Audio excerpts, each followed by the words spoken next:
If you want news and rumors that appeal, welcome to the Dusty Wheel. Hey, welcome back to the Dusty Wheel.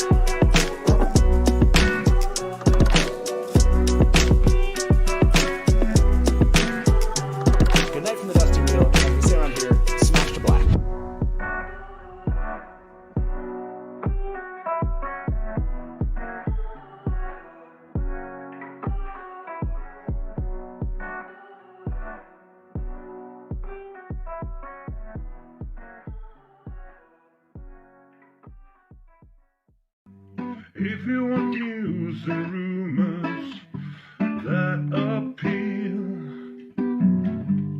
welcome to the Dusty Wheel. Hey, welcome back to the Dusty Wheel.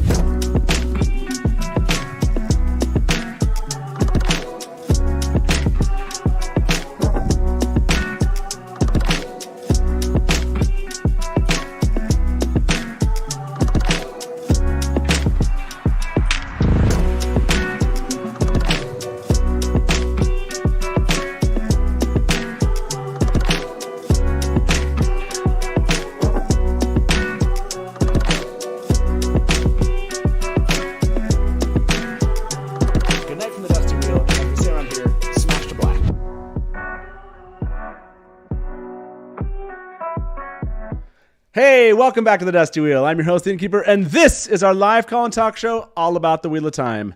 And tonight is another night that Taylor isn't with us.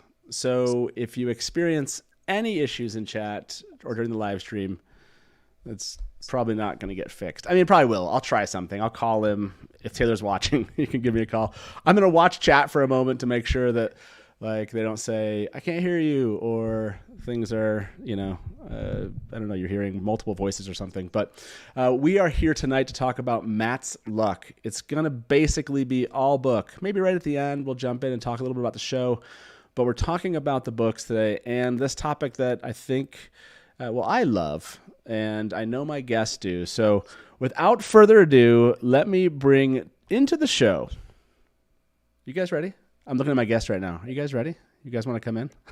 let me welcome to the Dusty Wheel, Delusions of Grendel and Omar. How y'all doing? Omar of Watt Series, by the way. Watt Series. You all know Watt Series, right? You all know Delusions, right? I don't know what you mean. I never announce myself, Matthew.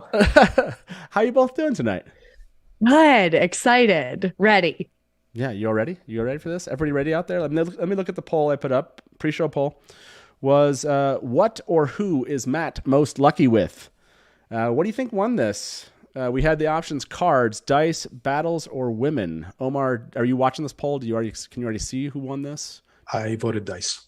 Oh, you voted dice. Delusions, did you vote in this? I voted with my heart. Emotionally, I went with women because I'm still wishing and hoping, but I have a suspicion dice took it. You were correct. Dice did take that poll, everybody, by a good percentage, 62%. Well, we're going to talk a little bit about that. I want to go through, basically, we're organized, but not crazy organized tonight. I don't have title screens. I just have quotes for this evening. We're going to jump through some book quotes. We're going to go through some interview quotes. And then there's 2 or 3 quotes from Robert Jordan's notes that I think are very interesting that talk about Matt's luck. And we're going to tackle theories.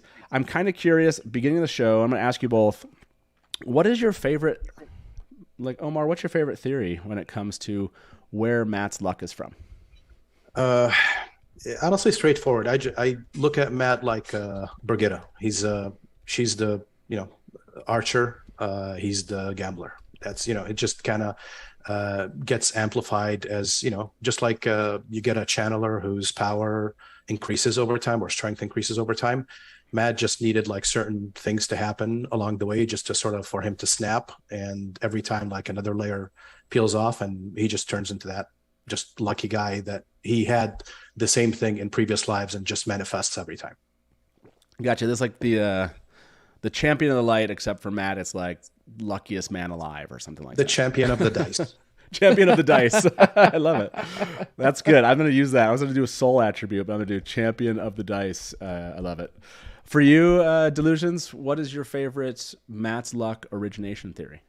I mean, the one I believe is champion of the dice. The one I have the most fun with is the connection to Pad and Fane and kind of being a foil. So working in tandem, which is why, the scene... Anyway, spoilers, obviously, full books. Oh yeah, I mean it's I put that in chat and I put it on the description. I have not put it on screen yet, so let me do that. There we go, like full book spoilers tonight, everyone. So if you are curious, if you're here, we are literally going to go into a Memory of Light. We're going to be talking about things there, not like a ton, but we are going to be talking about Matt in a Memory of Light. So please step away if you don't want any spoilers at this point. Look at us. We're less than 10 minutes into the show and we have a spoiler notification. That's pretty good. I think that's pretty good. So, okay, go ahead. I think I might be only one of the only humans alive who actually really liked Pad and Fane's demise. And a lot of it is just because of those parallels between the two. So I'm excited to talk about that. I'm excited to see what Chad has to say about that and our callers. But unfortunately, I don't believe it. Convince me. I like it. I actually do like, I did not at first like Pad and Fane's demise, like as in I wanted something more. I liked it after the fact. Like as I went back, I started liking it more. So what are we going to call this? Where does Matt's Luck originate from? Just want to say More Death Fane Dagger. Just kind of mix them all together, basically. Yep. Okay. Let me see another option here. This one comes up a bit. I think I'm trying to think of the list that let me go back to. We covered the champion of the dice, Mordeth's dagger, basically. This one comes up a bit is Ta'veren. Ta'veren, and I'm going to put this there, Ta'veren. I'm actually going to merge these together. I'm going to give talent, like this is just a talent that he can have, doesn't necessarily always have, but he can have it in a life if the wheel decides. And then Ta'veren, that it's Ta'veren nature. And then I am going to give you the cop-out option for those of you watching. I'll give you other. This is, some people have put out like Dark One's Luck. It's like literally, believe it is. Land Fear. We'll talk about that. But we'll put those options here. So I'm going to put this one up for everybody. I want to kind of see where everyone is at the beginning of the show before we start getting into some of these quotes. I did not take a look at my poll again, so it looks like it's fine.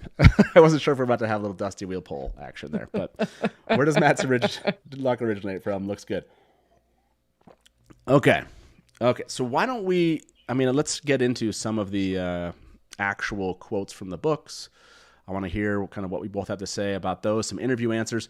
What's crazy about this, I went into the interview database. I thought we were going to have more. I think I found 7 answers that were tagged with Matt's luck. I found 1 or 2 that maybe hadn't been tagged that were related to dice in his head.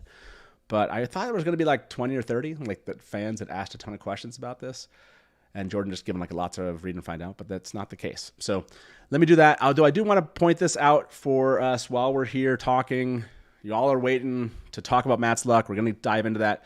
But do come back next Wednesday, please. Because I have author Michael Livingston here, going to be back here to talk about Origins of the Wheel of Time. It will have been out by that point, a day and a half. And there's actually people out there that have already started reading it because they found it at Barnes & Noble, apparently. I may or may not know who Nakomi is already. You may or may not know, yes. So no Nakomi discussion in chat. If you know, do not post it there. We'll kick you out. But yes, that is Nakomi will be one of the topics. So come back next Wednesday. We're going to talk about that. So that's Nakomi is Matt's luck. Nakomi is Matt's luck. Exactly. Okay. I'm going to kind of sneak a look. Ooh, interesting. Ta'veren, 63%. I want to say this to you all who are voting Taviran right now. Let's read some quotes. I'm gonna screenshot this thing so I can use these options again at the end. Look, I wasn't trying to like say you shouldn't vote that. If you want to keep on voting that, you can. I'm not gonna stop you. But let me capture that question so I can use these options. Okay, so let's get into it. And delusions. I loved these. You found a couple quotes, and the first one was from Dragon Reborn, chapter 30. Let me throw this up there if you want to read it to the crowd here. But this was a great quote. He, Matt, only meant to gamble an hour or so before finding a ship, just long enough to add a few coins to his purse. But he won. He had always won more than he lost, as far as he could remember. And there had been times with Huron and in Shinar when 6 or 8 tosses in a row won for him. Tonight, every toss won. Every toss. So what do you like? Like, why did this quote stand out to you? Or what was it about it that you wanted to bring this one into kind of discussion tonight? Well, this is the night of luck of Matt's luck bender in Tarvalon. So it's when we really see his luck unhinged. I mean, the first POV we get from Matt is chapter 19 of The Dragon Reborn. So we haven't had a lot of time in Matt's shoes as of yet. And this is, one of the most, I think, iconic and fun perspective POVs in the whole series. And we really see, I think that in this sequence, we really see what Taviran can do in a way that we haven't seen with Rand and Perrin, in a way that's fun and dangerous and just like Matt Cawthon in a nutshell. But what's most interesting about this quote that I like to use to dash people's hopes and dreams that it's just Taviran where his luck stems from is the reference to, even though Matt has spotty memories because of the dagger, it is, as far as he can remember, he's always been lucky, just not this lucky. Okay, so I and there's another quote that actually goes along with this one. In that same chapter, I'm going to read this one because it goes along with what you just said. He kind of continues explaining. I can't remember if he explains this afterwards or where this ends up, but I believe this one's also in Dragon Reborn, chapter 30, the first toss. He says, he knew he was lucky. He could remember always being lucky, but somehow his memories from Edmund's Field did not show him as lucky as he had been since leaving. Certainly he had gotten away with a great deal, but he could remember also being caught in pranks he had been sure would succeed. His mother had always seemed to know what he was up to, and Nynaeve able to see through whatever defenses he put up. But it was not just since leaving the Two Rivers that he had become lucky. The luck had come once he took the dagger from Shadar Logoth. He remembered playing at dice back home with a sharp-eyed skinny man who worked for a merchant come down from Berlan to buy tobacco. He remembered the strapping his father had given him too on learning Matt owed the man a silver mark and 4 pence. I just want to highlight that again, but it was not just since leaving the Two Rivers that he had become lucky. This is his recollection of it. But it was since the luck had come once he took the dagger from Shadar Logoth. Omar, what do you think about that? Like, this is Matt's recollection. Like, yes, he always considered himself lucky, but certainly more lucky since he had left Two Rivers. And certainly, but he ties that to actually the dagger in Shadar Logoth. Do you think this is a Jordan situation where he's leading us to believe the kind of unreliable narrator aspect, or do you think there's truth to this connection? Well, I mean, I want to point out on the unreliability bit first, because he says as far as he could remember. And again, I would like to point out, I'm not sure which chapter that first quote that Delusions just read. Was it like when he wakes up or after he wakes up in the White Tower? After the tower. That's after when he the goes tower. dicing. Yeah. Do you remember when he first wakes up and he like sort of like has this mental rewind to the Trolloc Wars? Now this is pre, Twisted Door or any of that, and just like when he says as far as he could remember, he literally wakes up and remembers a battle scene from 1,000 years. So right. Maybe if he says as far as I could remember, he has holes in his memory, maybe he's actually talking about just general memory or Matt memory, which spans multiple ages or turnings of the wheel. That could be, part of it. And honestly, maybe just Robert Jordan knew that he was going to be lucky, and he knew a couple of ways to do it. And then a couple more things clicked down the road and said, this sounds good. I'm just going to do it. But to me, it sounds the first bit of luck that we actually see on screen, at least, it was post dagger, not before dagger, at least from what I can remember. Yeah. As I was far as hoping to I could find remember. Yeah. As far as you can remember.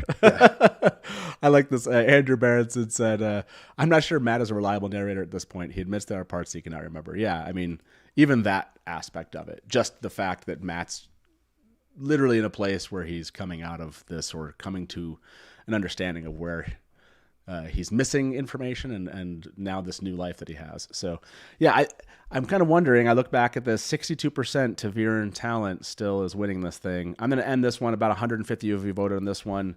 We'll see what you all think, but I don't know. These last couple quotes, you can see why people connected it to the dagger because Matt connects it to the dagger. It's like, well, that's a good reason to connect that aspect together. Now, this one, delusions that you brought up, connects this. Well, a lot of us, at least I thought, the heroes kind of referred to Matt as like gambler or something back when he blew the horn for the first time. But I was wrong. Do you want to read that quote? They don't reference him they don't recognize him on the gambler aspect at that point. It's later. So I don't have that first one that you found. Yes. Yeah. Do you want to tell everybody where that one's at and then go ahead and read that one? Yeah. So I also remembered that they called him the gambler. And when I went to prove that to myself, I was wrong. So this is from The Great Hunt, chapter 47, Let Barney Blow. Sorry, the grave is no bar to my call. So this is Arthur Hawkwing speaking to our boy Rand. With your permission, Lord Rand. Trumpeter, will you give us music on the horn? Fitting that the horn of Valir should sing us into battle. Bannerman, speaking to Perrin, will you advance? Matt sounded the horn again, long and high, and it goes on. But that's the only conversation that we see him have in The Great Hunt with one of the heroes, is with Arthur Hawkwing, who doesn't recognize him as the gambler in that moment, just calls him Trumpeter, full stop. Yeah, you don't see that reference just yet. Now, the other one you brought up is the one I think that we all remembered. This idea of that he was referred to by one of them as gambler. This one's, again, if you're here, guys, we're going to read some stuff from A Memory of Light. So this one comes from A Memory of Light. If you want to read this one too, Delusions, I'll put it up on the screen. Yeah. So this is from chapter 37, chapter 39, Those Who Fight.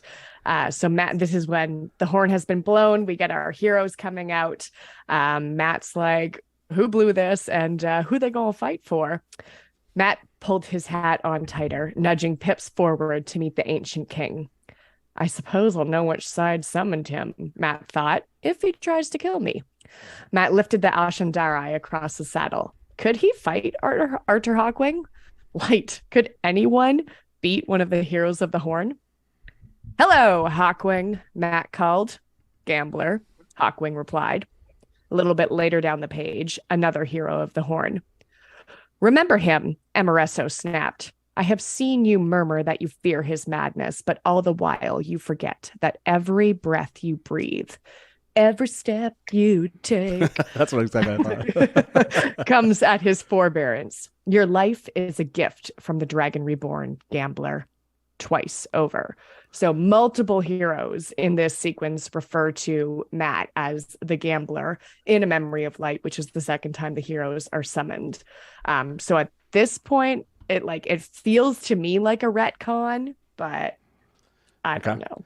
You feel like, well, as in when you say retcon, you mean it feels to you like Brandon is making a point like, hey, they should have recognized him before and they didn't, and they're recognizing him doubly now. Is that what you mean? A little bit Sanderson, a little bit also Jordan, maybe not really knowing where he was going to take Matt, right? Like in The Great Hunt, we don't know how long the series is going to be. Is there going to be time to introduce Matt as the gambler? I think by the time the Dragon Reborn comes out, Jordan knows that like Matt's luck is going to be a huge aspect of his character. He becomes the gambler. We see that being used going forward in prophecies, in dialogue, in the Finn that we touched on, before we went live. There's so many references to Matt being the gambler after the Great Hunt. So I think there was a little bit of like a whoopsie poopsie and like wink, wink, nudge, nudge.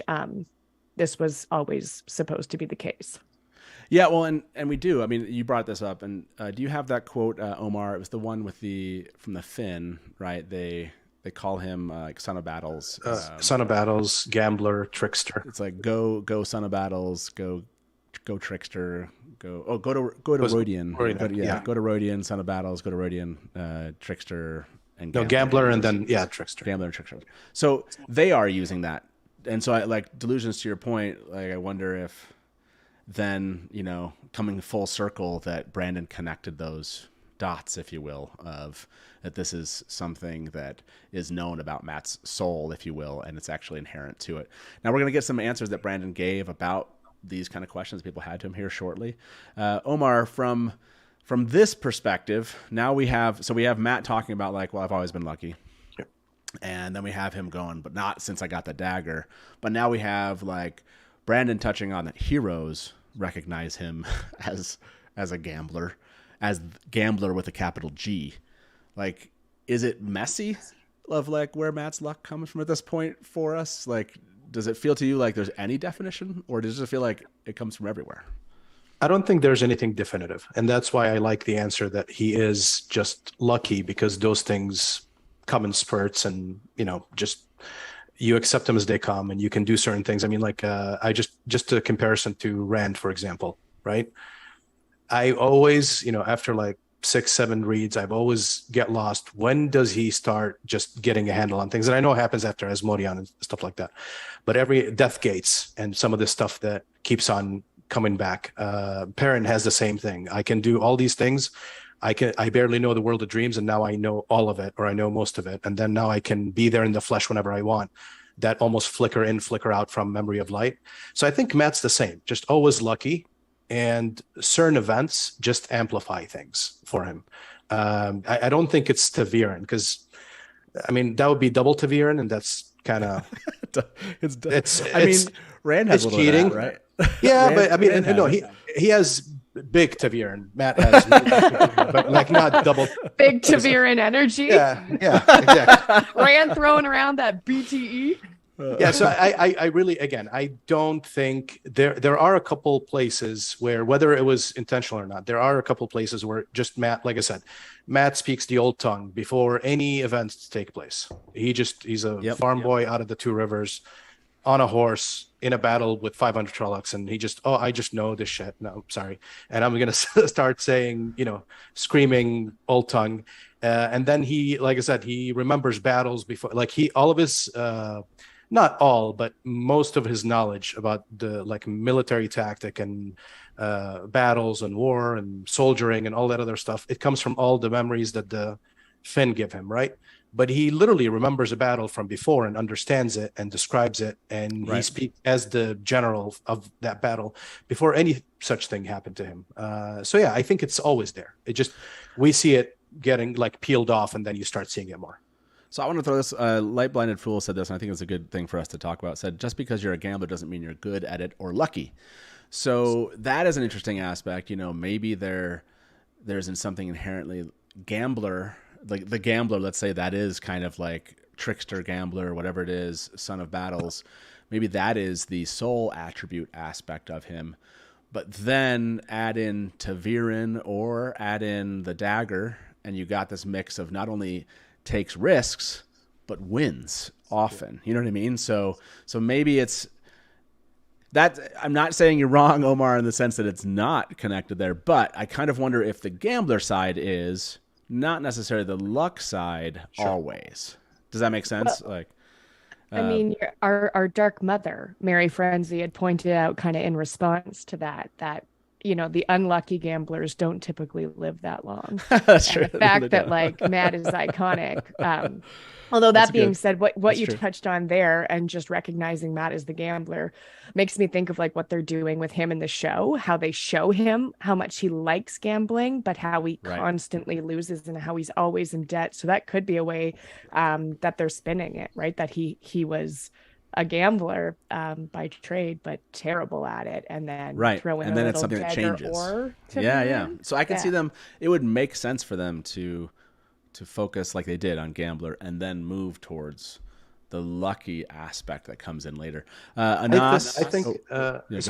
think again, one thing to mention: not the fact that he's a gambler doesn't make him lucky, and the fact that he's lucky doesn't mean that he has to win every time. So if he was losing early on, I mean, I think it happens in Hinderstap where he actually loses a bet and he considers it a good thing, right? Or a coin toss.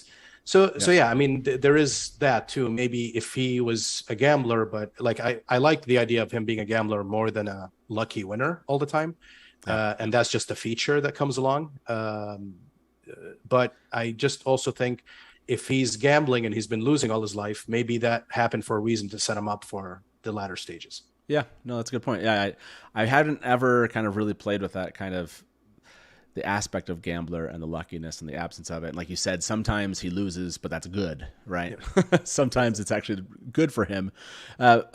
Adam, thank you so much for the tip. Said Matt learned how to manipulate his Taviran powers in the same way as Rand, but in a more fun, slightly less dramatic way. That's an interesting point too.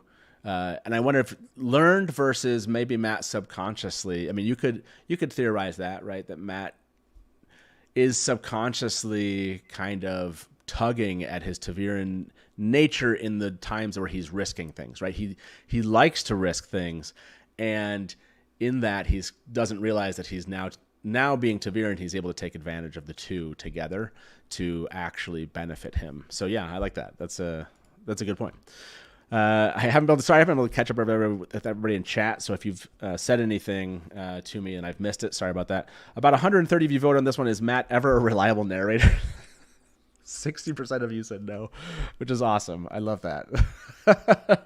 That is really good. That is really good. Okay, so let me jump in. This is I think a good time for us to go over to some of the quotes that came out of the interview database. Like I said, there's only 7 of these, so I think we can get through them pretty quickly. And they all tell us little things about kind of this question of where Matt's luck comes from or doesn't. So let's jump into this one. This one's actually from 2013. This is from Reddit. And it's a verbatim quote by a question from I Was a Zombie. It said, awesome, so I'm still unsure about Matt's luck. Would you say that's part of his Taviran-ness? Thanks for great answers. I'm more at peace now with some of the previous answers you've given. Brandon Sanderson said, my gut tells me Matt still has his luck, but not to the extent he once had. But I have no foundation for this in the notes. This came from the question, I believe, about Perrin, this idea that you're Taviran, but not always Taviran, right? So the question of if you stop being Taviran, would Matt's luck be diminished by the absence of his being Taviran? So, and Brandon, I think, was saying here, about Matt's luck. He's saying, my gut tells me Matt still has his luck, but not to the extent he once had. So Brandon is kind of, to Brandon's gut, he's not saying this is canon, is connecting this idea that maybe his Taviran is affecting his overall luck itself. So I'm going to ask everybody that. To you, Delusions, that answer, again, not canon, but from Brandon, do you agree with that inclination that Matt were to lose his Taviran nature, would he still retain his luck, but maybe not to the degree that we see it in the books? I do agree with that. It was my headcanon that the Taviran nature was the dice rolling in his head and stopping. Okay. That indicates the pivotal points in the pattern, and that's how it plays out for him. So I think that would stop. So the big events may not be as powerful. I mean, I don't think we might have another luck bender from him, but that luck bender from Dragon Reborn, I mean, that took him to Camelin in a hurry. That got him to the Stone of Tyr. That did, it was so essential for the pattern. I mean, the last battle could have been lost right there, basically, had Matt not been able to do all of those things that let the Aiel into the Stone of Tyr, right? So I think the big things would go without the ability to influence the pattern as much, but I think he'd still retain some of his luck because he is the gambler. But specific to that, some of his luck, or would it go back to like Emmons Field levels, like before, let's say before he was Taviran, or do you believe that he's actually kind of awakened some other aspect of this, and so he's retaining more than before? Like when he thinks back, right, he wasn't that lucky, if you will. Yeah, I think so. Here again, my headcanon, because it plays a large part in how I see Matt Cawthon. I think it's almost like, how male channelers around like the age of like voting age, like the age of maturity, they like step into their powers. Whereas like with women, it's a little bit earlier. That's kind of how I have this in my head with like Matt's luck and, you know, Perrin's wolfiness. It's not necessarily Taviran, it's like stepping into who you are meant to be as a human. It's stepping into the role of the gambler, but it takes a little bit late to come on, and we can blame that on 90s writing if we want. I don't know. I like it. So these are the options then for those of you listening. I'm kind of curious. I'll have to go read some chat. Omar, I want to get your thoughts on this. What kind of luck will Matt have when he is no longer a Taviran? I'm kind of with you on this, Delusions. I think that it's an aspect of, well, I think something with the dagger will always have affected him. And then, like you said, coming into his own a bit. But I'm calling it Edmund's Field luck, End of the Eye of the World luck, Luck Bender luck. Is there a fourth option of luck here that we want to throw in before I ask everybody? Last battle luck. Last battle luck. Okay. I like it. Last battle luck. Okay. What kind of luck will Matt have when he is no longer Taviran? Let's see what happens. Omar, you know, where are you at with this concerning Brandon's chat, what we've covered so far, and what Delusions has said? You know, how would you answer this question? I would go. I won't go Emmons Field luck. It has to be a step. I mean, the more I think about this, like the separation between gambling and luck, he started off. Let's say he started off as a trickster gambler. Then we layered on top of that luck that became so much better. With the Taviranness, let's say whether the luck was caused by the Taviranness or not, but he also developed informed gambling over time because he has all these memories in his head. So whatever gambling he used to do, now he does it with experience, you know, and I would think that a new gambler would be lucky sometimes, but won't hold out as long as an experienced gambler. Right. Okay. So I think after the last battle, he'll retain his gambling, but he'll be better at it in life. And maybe just as a thank you from the pattern, he'll keep some of his luck with him. So where he used to win like 80% of the tosses, maybe he'll win like 60. So okay, that's where still good in Vegas. That's reasonable. I like that. Rick, this comment's actually important. Seriously, the old blood is singing and probably has something to do with it about the old tongue and everything else. That's not. So I did. Let me see if I can find this. Let's see. If I get lucky and find this quote. Okay, there we go. This one's from, I don't have the location of the folder and box in Robert Jordan's notes for this one, so I apologize up front. But I want to, I think this is the one. Oh shoot, maybe this isn't it.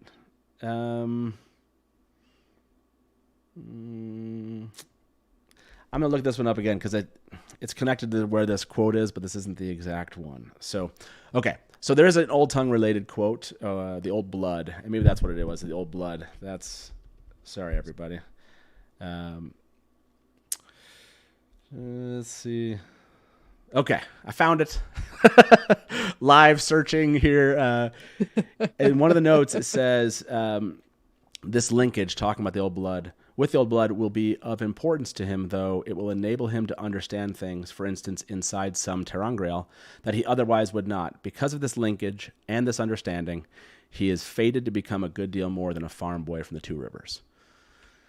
It's not a direct connection to the gambler luck aspect, but it is something you can add into that theory that the old blood has something to do with all of that, potentially.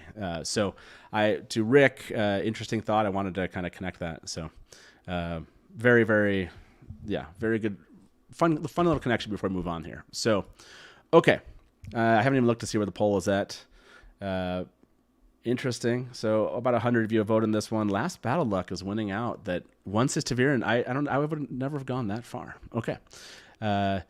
This next quote comes from A Memory of Light signing. It's similar kind of to this, but this is from February 2013. This one only paraphrased, so you got to kind of take it for what it is. But this is the question. Perrin felt his Taviranness melting away. If Matt lost it too, does he lose his luck? So Brandon's going to try to answer this question that we just posed. I don't believe he does. Being a Taviran has a distinct effect on him, but I think there is an innate luckiness to Matt, partially drawn from the fact that heroes of the Horn call him Gambler. And so in other lives where he would not have been Taviran, he was still a gambler and still lucky.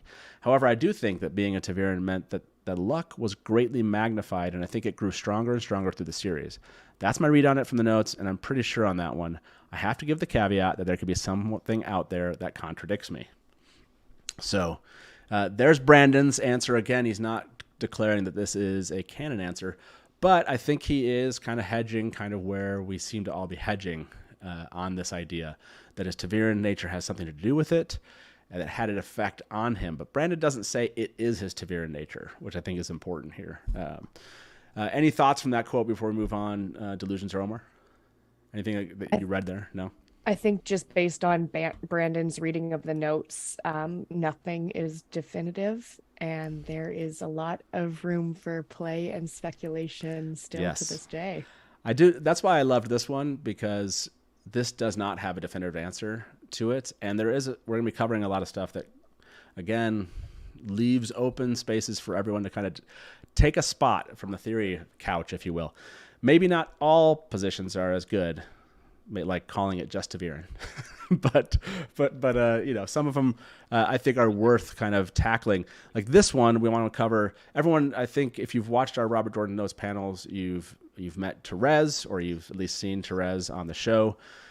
Therese was at a signing at one of the signings for Memory of Light, and gave this report of a question or a series of questions that Therese asked Brandon Sanderson. So let me post this one up here. Again, this is one of the 7 answers dealing with Matt's luck in the interview database. Therese said, was there any connection between Matt's luck and the dagger? Brandon said, not that I know of. Good question, but we can MAFO that, which is Maria, and find out. But you can give the not that I know of. I'm still kind of, the Matt's luck being behind him being Taviran is one that's very interesting. Being beyond him being Taviran is one that's very interesting to me, because everything that I know says that his luck does extend beyond his Taviranness. But, and Therese said, well, it's like this whole plot line seems kind of designed as like this revenge story from a Netherin against Eridol, And Brandon said, yeah, yep. And Therese said, and he starts speaking the old tongue right before they go into Shadow Logoth. That's the first time he speaks it. And Brandon Sanderson says, yep. Therese said, and then as soon as he wakes up from healing, he's got memories, he's got his luck, And Brandon said, mm-hmm. So Brandon's listening to this theory going like, okay, I have this thought, but then he's like, well, good point. There is a little bit of this. I love this idea of a revenge story for Netherin against Eridol. It's really it's a fun theory. And again, Matt connects his thing to Shadow Logoth and the dagger. So it makes a little room, and I want to open a little more room there, because if you've never seen this answer about Padan Fain or never seen our show about Padan Fain, you might not have seen this answer. But this one connects these two, and I want to ask you both about this. This happened in 2002, a Wantmania and Dragonmount Q&A. Question was, has the Padan Fain Mordeth character been present in previous ages, or is he unique to this particular age? Robert Jordan said he is unique to this particular age, a very unique fellow indeed. In some ways, you might say he has unwittingly sidestepped the pattern. So Padan Fain Mordeth here, this whatever Padan Fain's amalgamation of being kind of this connected to the Dark One and then connected to Mordeth, and the power that is Mordeth, and that says he's unwittingly sidestepped the pattern. And Matt connects his kind of ability for luck, which kind of is unwittingly sidestepping the pattern, right? Like you are getting away with something a bit, right? You are changing something that the pattern maybe had planned, but you're changing it to your benefit, right? You're sidestepping its plan. So Omar, what do you think about this connection where basically Rob Jordan's saying Padan Fain Mordeth is this kind of unique thing this age, and he kind of has some ability to, if you will, sidestep the pattern, connected to Matt's ability with his luck, which seems pretty unique to everything else we see in the series. Yeah, I really like this idea. And I also think it ties, like Delusion said, I didn't have that big of a problem how it all ends with Fain in the last battle. I know some people wanted to see more, but maybe just the finality and the quickness of it was just like a balancing act against a long drawn out, tiptoe around the pattern, if you may, because Padan Fain sidestepped the pattern, etc. I like that Matt is the balance to what Padan Fain is, if that's where we want to go with it. I like that idea. But even like I said, even having Padan Fane having affected Matt, like the Padan Fane Mordeth thing affected Matt, yeah, I think that's also fits into the full picture. Well, I mean, even you can say Padan Fane was lucky, right? Like, considering what happened to him, and lucky, but also powerful in a way, and used that power to sidestep things. And Matt almost uses it in a different, like I think it's talked about this way. I don't have the quote, but I thought Jordan talked about this. Like what is Mordeth has a tendency to accentuate things. So it accentuated, for example, Elida's paranoia. It accentuated. Egwene spent some time around Padan Fane at this time and was theoretically affected by this. So this idea that Matt is a gambler, but that the power and the dagger, what is Mordeth, accentuated his luckiness, to me, is a really strong theory. I mean, he's Taviran, right? So that's going to add into it. But I definitely love that connection between Padan Fane. I see you shaking your head, Grendel. I even called you Grendel. Delusions. So what were you thinking? No, I love Therese for so many reasons. And I would have really liked to be a part of the room when she was asking Brandon Sanderson those ones. But like the revenge plot, you come at me with the revenge plot talking about Manetheren and Eridol. Like, we're watching House of the Dragon right now. F that. I want Manetheren. I want Eridol. I am here for it. And that is just like, that is so much fun and so much, I don't know, there's so much there to play with. And like, you can set this up, like you can do a reread, like just going through Matt and Fane chapters and like set that up for yourself. But I'm sure there's something there. Maybe that will be my next read, is just reading the two of them and like having these pillars, the balancing scales, which is such a strong part of Matt's character, right? Like the eye for the eye, save Moraine, save the world. But like, what if there's a little bit more to that? What if there's like, defeat Padan Fane so that this greater evil than the Great Lord doesn't, walk the earth? Something like fun and playful. I really love it. And I think there is room to explore that. Master of the Deck, I'm looking at you, and AO3, please. Okay, I gotta end this poll. What kind of luck will Matt have when he's no longer a Taviran? Last battle luck still won out here, but Luckbender luck was kind of catching up, and so was Edmund's Field luck. They just kind of split this poll a bit. Definitely, people are not sure what the end of his Taviran nature means to his luck, which again I love because there isn't an exact answer here. So I love that it's one of those that we can kind of continue to play with over time. So yeah, that's great. Okay, so there's a couple more here that are a lot of fun, but I want to debunk one that admittedly is one I enjoyed because it deals with a certain character that I like. But this one, Robert Jordan deigned this. This is funny because it came up at Dragon Con. And Dragon Con was a place where myself and a bunch of Theorylanders went with a stack of questions for Robert Jordan. And this, of course, is one of the questions you can imagine. Why would somebody from Theoryland be asking a Lanfear-related question? Because we had arguments about this for years. And so this is the question. Enjoy. In The Dragon Reborn, Lanfear visits Matt as he's recuperating from his one power surgery over the dagger. By the way, look at this question. We spent a long time on it. At one point, she stretches out her hand. This is elaborate. This is hilarious. At one point, she stretches out her hand towards him, and he feels a tingle going over him. Somebody interrupts them, and she turns her head and sobs. At about the same time, a member of the Black Aja stole Angreal and Terangreal out of the tower cache, one of which was a Terangreal that was known to have some effect on chance. So it was about this time that Matt's really, really, really weird luck and the dice rolling his head began. Is this a connection or a coincidence? By the way, I noticed this sometimes with Robert Jordan. If you come with a really elaborate question, it felt like he was more likely to kind of like give you a little something. That is a coincidence. When they say that Matt has the Dark One's own luck, he can get as mad as he wants to, but in a way, it is true. It wasn't a gift from Lanfear, though. So, Omar, when Jordan says, I'm going to ask you guys to define what Jordan's talking about here, because that's what you're here for today, is to tell us what Jordan thinks. So he says, when they say that Matt has the Dark One's own luck, he can get as mad as he wants to, but in a way, it is true. What do you think Jordan meant by, in a way, it's true that Matt has the Dark One's own luck? I one of the things I struggle with is what is Tavir and what is luck. So like, can we and maybe not like you can answer this or anybody in chat. Yeah. Can we find an example of what is what's the thing that happens to Matt or Matt does that's a Taviran effect versus what's the thing that he does that is luck, right? Oh, Taviran effect is when Baron can't can't travel in what is that, Gathering Storm? So that she has to run into Matt. So she couldn't like leave the spot because there was like the Taviran pull on her. So that was like Matt full Taviran. It's an interesting question. How do you define the difference between what is lucky? Yeah, like, because inherently the pattern is it's changing something around a Taviran. Well, sometimes it changes around them, but Taviran changes it around everybody else. So if you're dragging people into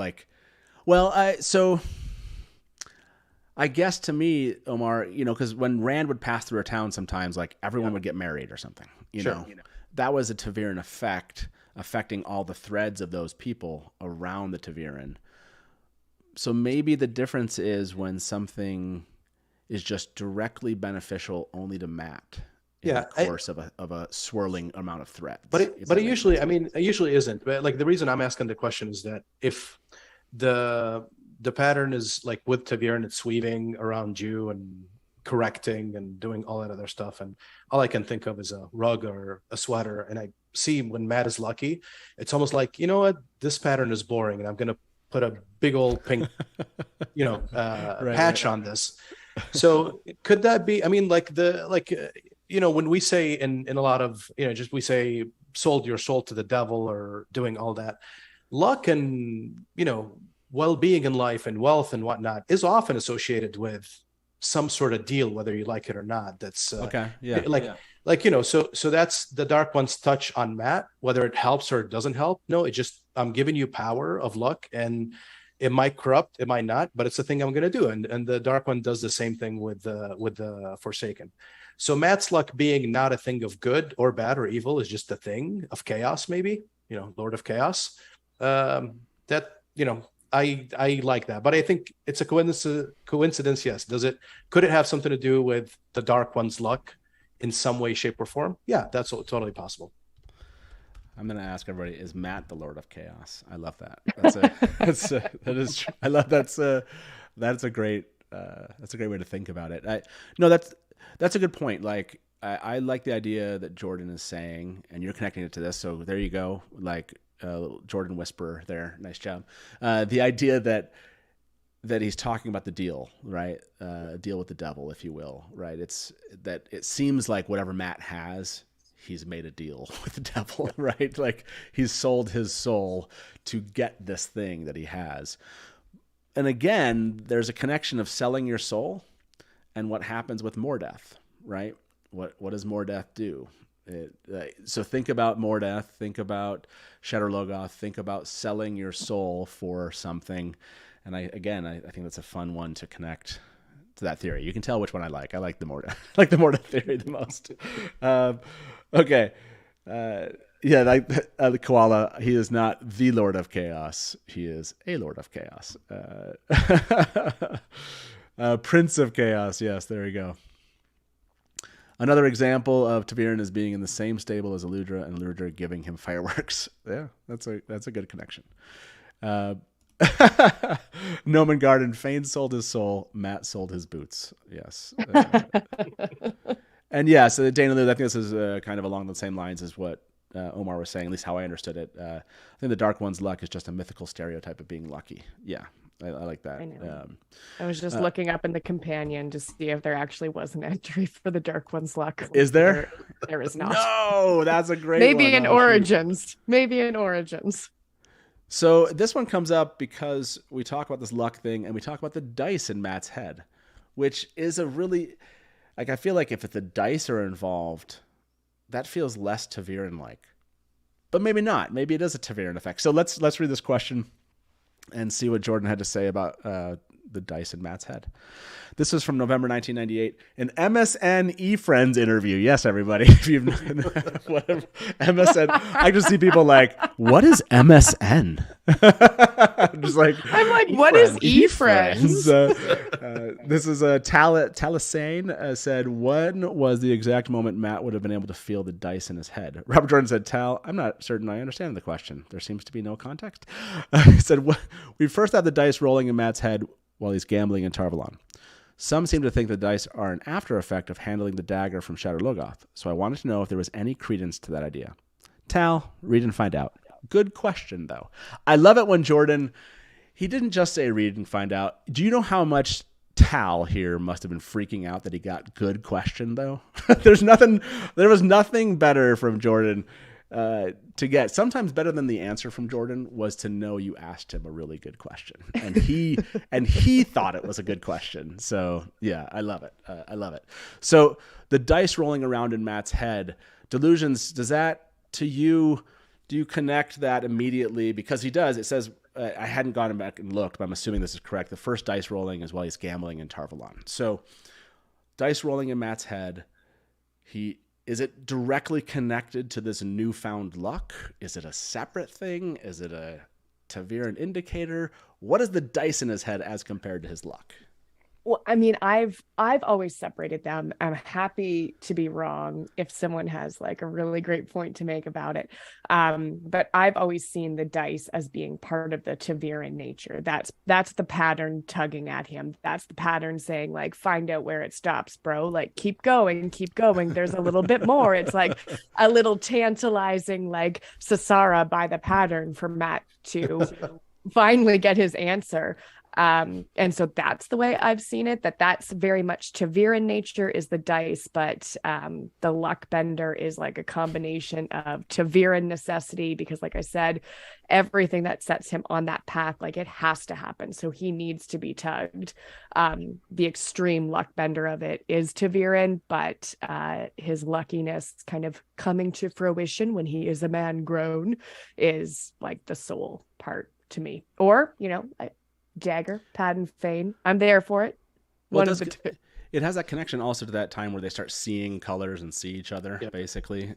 So it does feel like these kind of like anomalies in their minds of things happening are connected to their Taviran, the aspect of Taviran about them. Omar, do you think the dice themselves are a Taviran effect, or are they something else?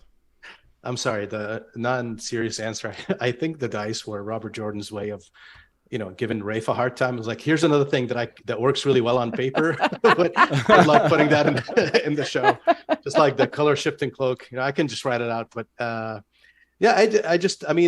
dice is an effect to me. Like that was just, it was almost like a guide, a feeling of a resonance, if you will. This is important. Keep going. And, hot or cold, you're getting hot, the louder it gets. That's just a small little assist from the pattern telling you, I'm guiding you, but I need you also to act when you need to. So that's how I always read it. Okay. Yeah, I believe that's probably because of, again, that effect that it's similar to the swirling colors. Swirling colors to me. Yeah. It's similar, in the sense of it's just like, again, kind of this, as the pattern is falling apart a bit, it's almost like the wheel is giving them, like you said, like, okay, this was cool and all when the Dark One wasn't attacking the pattern, but screw it. You can see what Pattern and Rand are doing, or here's your little guide of dice, figure it out. I need you to go places. So I can take that connection between the two as being more the Taviran, what's the representation of the luck side of what Taviran gives him. But it's so hard to know exactly. That's why, again, this one's fun because we don't know exactly which one it is. I love this comment. I wonder if there was back there. Lisa Donaldson said, I love the idea of the tantalizing Sasara of the pattern. It's well done. I mean, it could be Taganza too. I'm not overly familiar with either of the dances. Yeah, I mean, this is interesting. DK Moon said once Matt was being lucky, RJ added the dice in his head for foreshadowing. It was kind of like, and I wondered, did the dice make it? This is an interesting point from a writing aspect and a reading aspect. Did having the dice make it feel less like a just Deus Ex Machina, where it's just like, oh, sure, he got away, but like there's dice in his head, and so you're like, something lucky might be happening or unlucky, and it's coming up and it's foreshadowing. And when it happens, it doesn't feel so much like, oh, sure, Matt escaped or he won this thing. Does it work that way for you, Delusions? Like, does it feel less kind of like just kind of plot armor and it feels more a part of the world because of the dice in his head, or do you not like it? Does it feel like too much? You're like, okay, don't tell me every single time something's going to happen.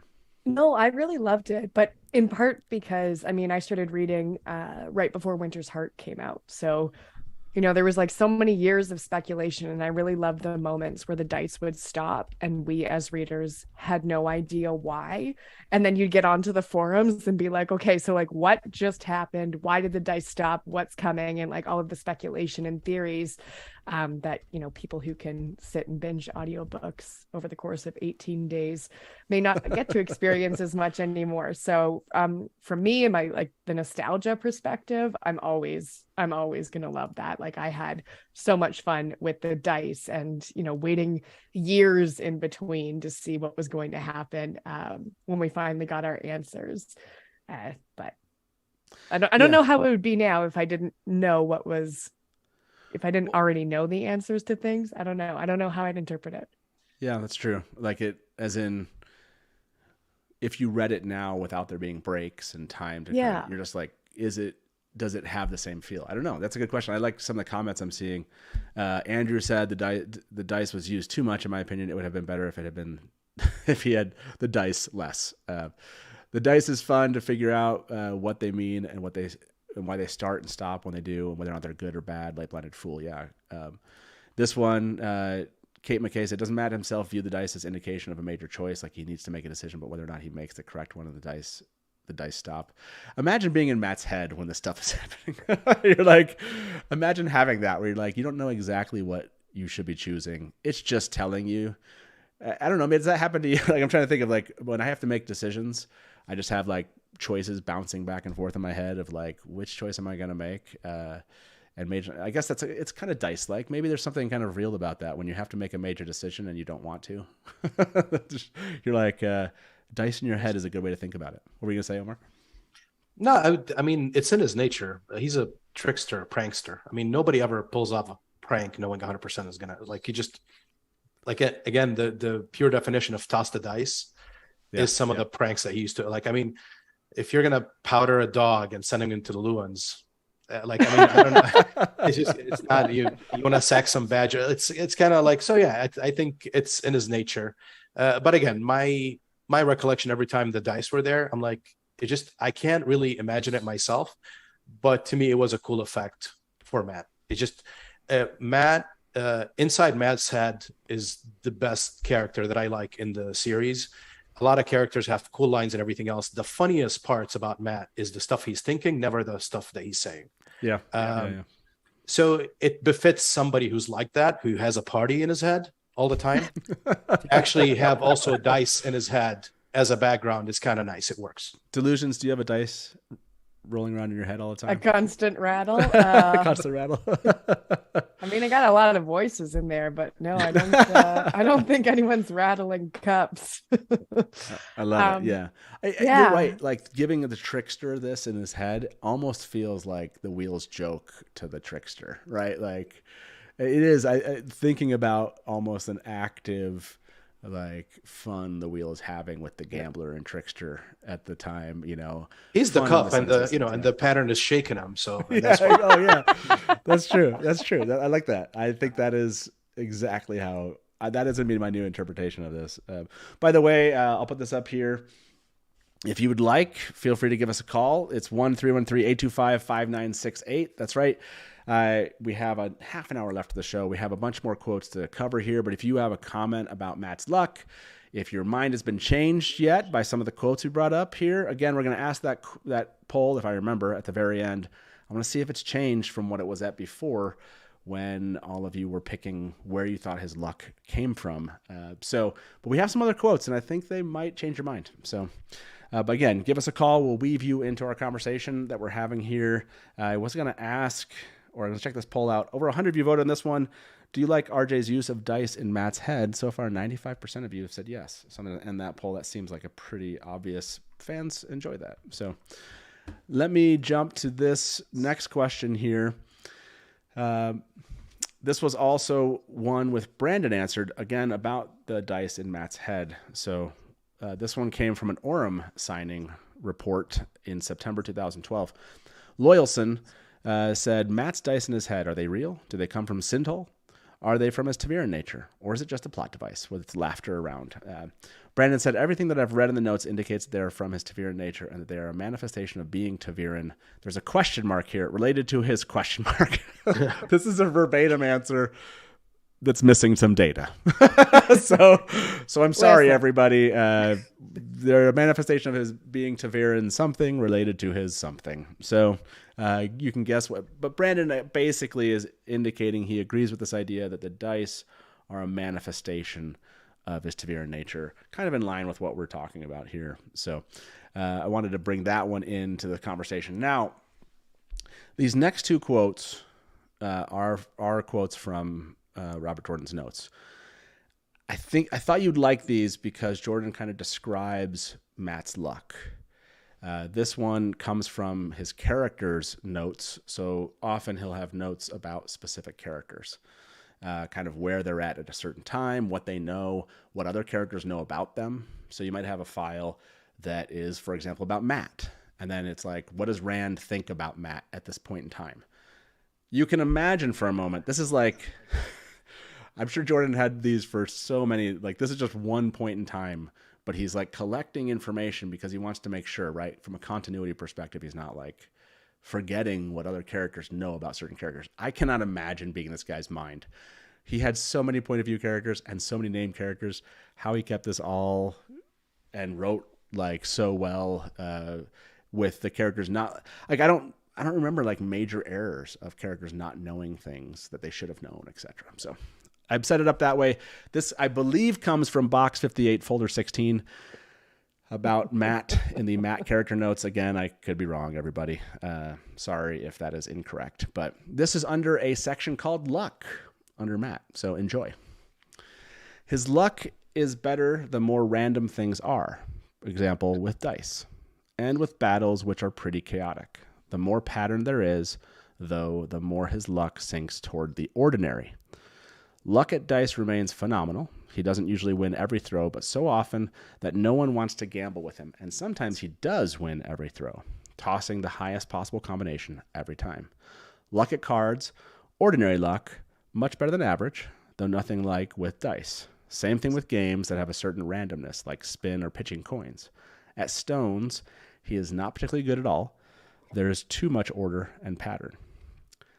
And then a little bit further down, still isn't sure if the source of his luck is the light or the shadow, but he figures he might as well make use of it, though he is sensitive to any suggestion that his luck is shadow-born, such as anybody saying he has the Dark One's own luck or the like.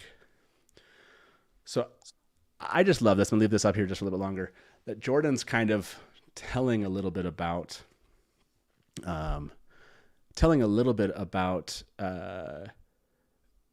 like why or where his luck comes from, right? Like, and when he has more or less. And I like that he says the more pattern there is, though, the more his luck sinks toward the ordinary, which I thought was so interesting. And the reason why I love this statement, we think about, and this goes to kind of when I think is the answer about his Taviran nature. I think it's less his Taviran nature and more that the pattern's breaking down, right? Over the course of the books, you can get the last battle luck. You can get the better luck, more luck as he goes, because there's less, the pattern is actually like fraying at the edges. And so, not that Jordan's making that exact connection, but I think the books kind of can show that there's like an amplification as you go. Matt's ability to do these things maybe grows when the pattern there is there's less of the pattern, if you will. So what did you think about kind of that quote from the notes, Omar? Did anything stand out to you? I mean, again, I think that fits also with the pink patch on the sweater that the pattern is weaving. I honestly never thought about it with just less pattern, order, and more luck chaos. For some reason, I used to think that Matt was good at stones. I'm not sure why. I still think, but like his luck wouldn't be why he's good at stones. Yeah. It's because he's a good general. So maybe that's part of what that means. I don't know. It's not connected to his luck per se. Yeah. So his luck doesn't help him in stones, if you will. Yeah.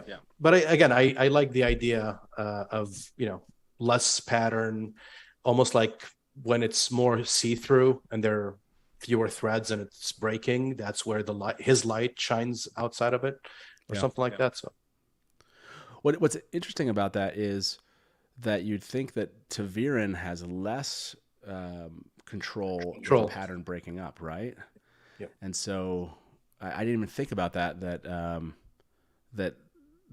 as Taviran nature maybe isn't as strong, but the luck that he has, whether or not it's from the dagger or from something else, is amplified. So like as Taviran maybe has less control, maybe his luck though still kind of works out for him. I don't know. I need to think about that a little bit more. Delusions, what did you think about that quote, and does anything stand out to you? Yeah, I think we actually get some exposition from Matt in the books themselves that reflect part of those notes when he thinks to himself that his luck is always better at dice with things that are random like that. Someone quote me, but I can't remember what book he thinks that, but I know he thinks that it's still good at cards. It could actually be when he's playing cards in the Stone of Tyr, where he knows that his luck is better when things are left to chance. And he plays to that, but he can do well with things that aren't. So none of that was like overly surprising to me. I did like the final paragraph there where it just kind of speaks to, he doesn't even know if it comes from the light or the shadow, or its origins. He just knows it's there, and he gets a little triggered if someone suggests that it could be of dark intent. Yeah, I love that this whole connection about it, or this explanation that Jordan gives of his luck, is just something you don't get in the books. You get pieces of it, right? It's there, and he has all of these things here. If you laid it out and knew exactly where things, right? Like you might see his stones and say, "Oh, that's part of his luck," and Jordan would be like, "Well, no, that's part of something else," right? He's multi-layered, if you will, as a character.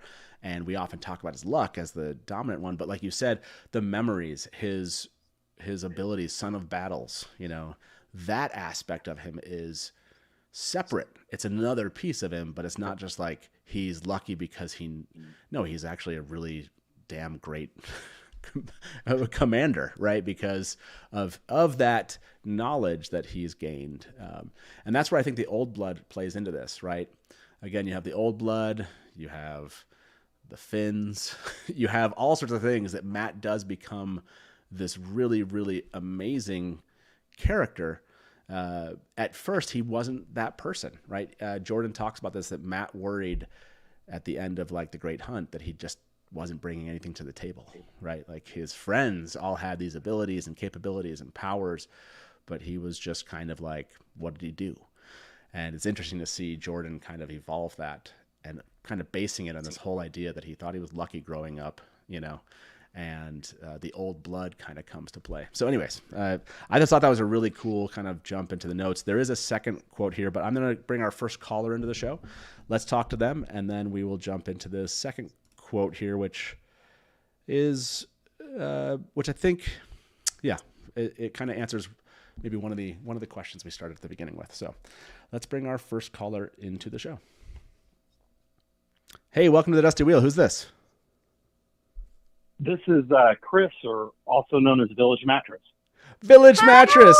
Hey, Chris, I don't know if you know, this is a live call and talk show. It is. That's why I called.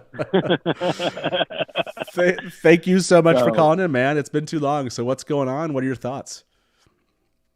Well, Matt is my favorite character, and I've kind of identified myself with him a little bit because I sell fireworks. I'm a gambler. I play a lot of poker, and I can relate to him a lot. And when Matt goes on his luck bender, it almost is like a professional athlete who's in the zone, who's Right. just, like when Michael Jordan was at his peak, or when Tiger Woods was doing things that were just incredible.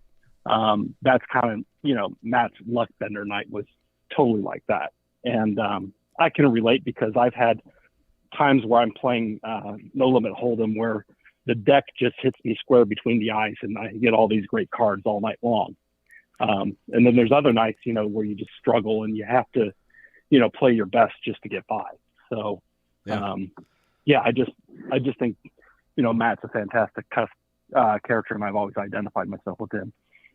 It makes me also think of the oneness, as I think Lanfear refers to it, right? The void, if you will, that Land teaches and Tam teaches to Rand, and that same kind of manifestation of being in the zone, if you will. So yeah, I definitely can see the luck bender being Matt's, and he has that every once in a while in the books where he's just in the zone of it.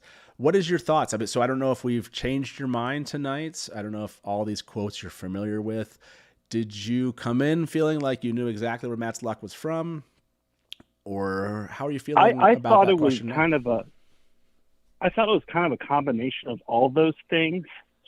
And then one thing that you haven't mentioned, but when he's getting healed by the Aes Sedai, they use Vora's Sangreal.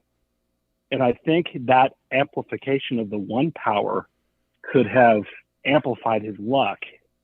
And it might have created that situation where he went on the luck bender because there was so much one power channeled into him. It kind of put him into that zone-like state for that period of time when he's, leaving Tarvalin and going to Tyr and Andor and all that. I like I'm going to ask everybody that question. Do they think that Matt's healing affected his luck? Yeah, Omar, what do you think about that? Do you think that maybe not necessarily maybe the dagger had effect, but the way he was healed also affected it? That's I like the idea. It kind of fits in with a lot of things that we're saying. Okay, Matt is so lucky that we can't even tell all the different ways that made him more lucky. It's like the pattern and the power of the healing and the dagger. So I think it fits with a lot of things that we're talking about today. It's a good idea, that just another layer of let me amplify and magnify your luck. Yeah, it's almost like, you could say the Taviran effect affected the person healing him, and they healed him in a way that somehow amplified the things that he needed.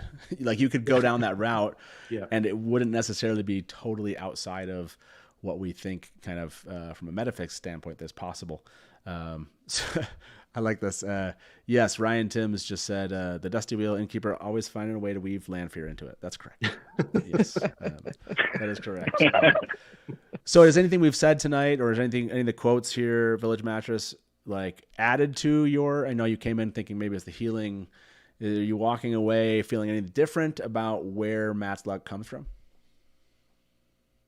I've read the book so many times that, I think it's like all those factors combined kind of creates his luck. But I think a lot of it too is, he's been reincarnated multiple times and he's the gambler. So it's always kind of there, but it manifested itself more with everything that happened when he became, more Taviran during the course of the story. So yeah, I think the Taviran nature has a lot to do with it, but then also, some of these other things. I think it's just kind of a culmination of all those factors creates all of his luck. So what was your answer then? What did you pick as far as once he stops being Taviran? Do you think he holds on to his luck, if you will, moving forward in life, or do you think that it's somewhat diminished? I think it's slightly diminished, but it's not gone. People who are lucky tend to always be lucky. And you'll have your runs of good luck and bad, but the people that are lucky have more good luck than bad. And that's Matt, but it's, skewed during the course of his Taviran nature, where it's like 80-90%, he's always lucky. And yeah, it might go down to 60-65%, but he'd still be probably the luckiest person to know, even after the last battle. Yeah. Okay. Yeah, I like it. Hey, Village Mattress, awesome to hear from you. I'm glad that we got the call lines open. You're able to call in. Appreciate it, and hopefully we'll talk to you soon. Hopefully we'll have some news from the show. We can do like a full just call-in show sometime and talk about the latest that's coming in. But yeah, I appreciate it, man. We'll talk to you soon. Okay. And no problem. Thank you. Looking forward to it. Yeah. Talk to you soon. Bye. Bye. There's another caller waiting here. We'll bring them in here shortly. I did want to bring in this other quote. This is another one. Again, I apologize on this one. I believe this is from box 58, folder 16. This is from the same file dealing with Matt as part of the characters grouping. And this was under a heading called Personal. Said he, 1, knows he is Taviran, though he hates being reminded of it. And 2, knows that 1, knowing he's Taviran, combined with his luck, sometimes works in unusual ways to hook him into things, such as the horn and the fall of the stone. So to me, Jordan is separating these two things, right? He's saying combined with his luck. So being Taviran sometimes combines with his luck to work out in unusual things to hook him into things like the horn and the fall of the stone. Jordan isn't necessarily saying it's hooking him into his luck bender or it's hooking him into all other things. It's saying that the Taviran side of it does kind of hook him back into the, I feel like the Taviran is like the hook to hook him back into the plot. You know, it was like, this major thing's going down. We need you, Matt. Otherwise, you know, you can go win some money and you can be lucky in unusual ways. But anyways, that one took it back away from me when I said it's because he's Taviran and his luck comes from that. I don't think this, I mean, when you see this Delusions, does it kind of cement it for you that they are definitely not one and the same? I mean, this just really solidifies me and I guess my bestie Brandon's thinking that, the dice are what connects him to the Taviran. Like that's what it is to me, is that it's not like the luckbender isn't just his own personal luck. It's he's chasing, he's pursuing, he's being influenced by the pattern in that to, you know, like the fall of the stone of Tyr. I'm really curious. That quote makes me wonder about the horn of Valir, because we don't have Matt's perspective when he chooses to blow it. We're in Rand's head in that moment. And it makes me excited about season 2, season 3, when maybe Donald will toot. If we get to see that, and if we get to spend a little bit of time, you know, in Donald's perspective and what leads him to that, and how the show is going to take this influence of Taviran with innate luckiness. I don't know. I'm excited. I like that quote. I like it because it keeps open all of the possibilities that we've talked about tonight. And I don't know. Let's see what R2J2 does. I want to add this in there. This was from a similar file called People, where it did list a bunch of characters. I don't know the exact folder on this one, so I apologize. It just goes along with this. It was something that Jordan repeated. That 1-2 section where he said he knows he's Taviran, though he hates being reminded of it. 2, knows that combined with 1, he's sometimes luck. You saw that part. This one adds a third piece to that. It says, though he refuses to admit it and would certainly deny it, he's a little jealous of Rand. He certainly doesn't want anything to do with the power, but Rand, the boy he grew up with, has people running at his orders. He's become something great. So interesting, like, again, kind of underlying that feeling of not necessarily seeing what his friends are doing and not knowing his place. Just gives you kind of more kind of texture to that character that Jordan was trying to create in Matt, and kind of what his underlying motivations are. So there were some other things. I couldn't get them into quotes, everybody, that I found. But this is one of the ones that I thought was interesting, that Jordan notes, talking about the link to the dagger, that Matt is very lucky at gambling, and the more random the game, the better, which we've already just kind of read. But he says in this part, if Varen notices this, she at least might suspect it's a side effect of his exposure to the dagger. So again, not that it was, again, Varen might suspect it. I love that Jordan does that, this whole kind of limited omniscient position when he's writing. And so Varen thinks Varen's theorizing also with us, which I love. If I'm with Varen on her theories, I'm totally fine. Whether or not that turns out to be true, I accept that position. By the way, Varen was the first person to say it's time to toss the dice in the series. There you go. Yeah, you're right. It's a thing that her dad said, or she says my dad used to say. Yeah. Time to toss the dice. I love that. I forgot to bring that one in as a quote. Okay, so we are at about 10 minutes left. We have 2 callers. I'm going to take those 2 calls, and that's it, everybody. I'll have to if you're waiting here for a call, it'll have to be relatively quick. But I want to hear what you have to say about tonight's topic, and then I'll come back to you 2, and we'll give away a mug tonight, and we'll do that final poll. Did I leave a poll open? Let's see. Yes, I did. So about 120 of you voted on this. Do you think Matt's healing affected his luck? That one's controversial. 56 to 44 here as far as whether or not it had anything to do with it. So that was a really fun question because it was something I'd never thought about. But like with Omar's point earlier, how Matt, like when he was being healed, was just like back in the zone, like Trolloc Wars, like screaming at the Aes Sedai, like keep your hands off me, witch. Like the scouring down to that deep layer to get the taint of the dagger out of the system. I do wonder, like I don't know. It was something I hadn't thought about, and I liked that. So I voted yes for that. By the way, Koala said Varen tosses the dice. Yes. Champion of the dice. Does Varen get a title? Something with to do with the dice. Let's bring our next caller into the show. Hey, welcome to the Dusty Wheel. Who's this? My name is Shalene. Good night. Shalene, how you doing?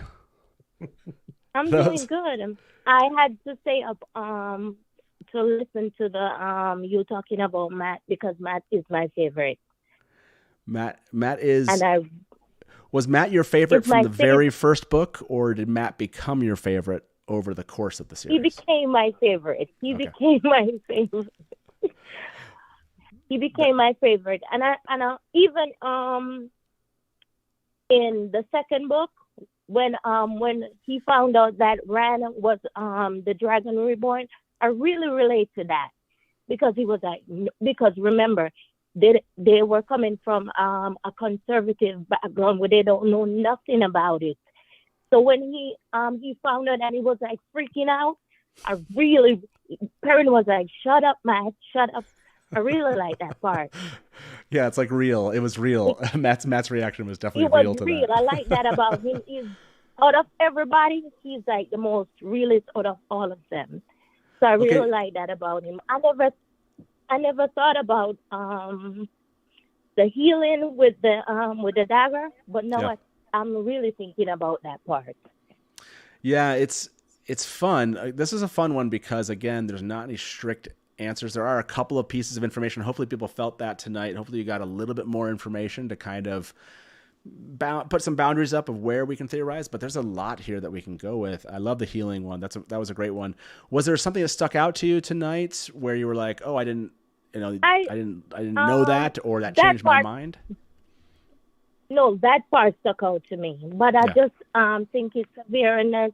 I think that part just he came into his own, just like Rand did. You know, like the channelers, as they reach a certain point, they came into their own. I feel the same about him. I'm going to ask everybody this question that you've inspired. When did you start to like Matt? Book 1, book 2, Galad and Gawain. 3. Episode 1. Yeah, that's. I don't like Matt. How about that? So between book 1 and I want to say between book 1 and book 2, book 3 and book 4. After book 4, we'll try that. Or I don't like Matt. Those are your options, everybody. For you, Omar, do you like Matt, Omar, or are you? Are you a I don't like Matt fan? I cannot stand him. Oh my God, that's mean. I Follow actually Omar on Twitter. Shalene, that's a joke. I associate with Matt. I love Matt is Matt and Nynaeve are my favorite characters, and I think there's a small little bit. Rand and Matt coming out of Ruidian, and Matt is just like, Yes, he's dying, right? And Rand is worried about Matt because he's not complaining, because Matt always complains about little things. But if he's in pain, he will not complain. If he's, if it like earlier, the personality business with the luck and the Theoryland, just Matt doesn't like the horn and whatnot because he knows he's gonna do it. So yeah, I like Matt. I think just his I always go back to book 1 and 2. I know are really difficult for some people, and I know a lot of people in the fandom don't like Matt because of what he does. But again, we weren't in his head. Maybe not the greatest idea to be in his head while he was Dagger Matt. Maybe I'm glad we didn't get to see that. But I really think the whole time, I think I'm not good enough to ever do something like this, but I would love for somebody to go write that chapter with Matt freaking out about Rand being the Dragon Reborn from Matt's point of view. That would be amazing, because he'd be telling Rand that I'm not your friend or all that. And he's like inside thinking like, oh my goodness, I have to be stuck with this guy because I got to save his butt from whatever he's going to go through. So yeah. Well, when Rand told him, the reason why he stayed, it was for him to get back the dagger. He was like, oh my God. He was like, that's the reason why you stayed. So because anybody, it's just like you don't want to be around that person. But when you think about what they're doing for you, how kind they are, you're gonna rethink what you were thinking. And one other thing too, I when I think about his severeness, I think about like when he wanted to leave, and when he saw the shadow fighters, and then he saved the guys. I really like that part too, because he wanted to go. He didn't want to be around Rand. He was like, I want to get out. I want to get out. I want to get out. But once he had that chance and he saw what was going to happen, he stepped right in. Yeah, one of the notes that I didn't share tonight, but it says, and Jordan mentions this about Matt, he is willing to make great risks as long as he gets to choose them. But he will make great will make great risks as long as he doesn't like to be thrown into a risk without like by someone else. But if he chooses it, he actually will risk greatly. But they never tell him anything though. They never bring him they never try to tell him anything.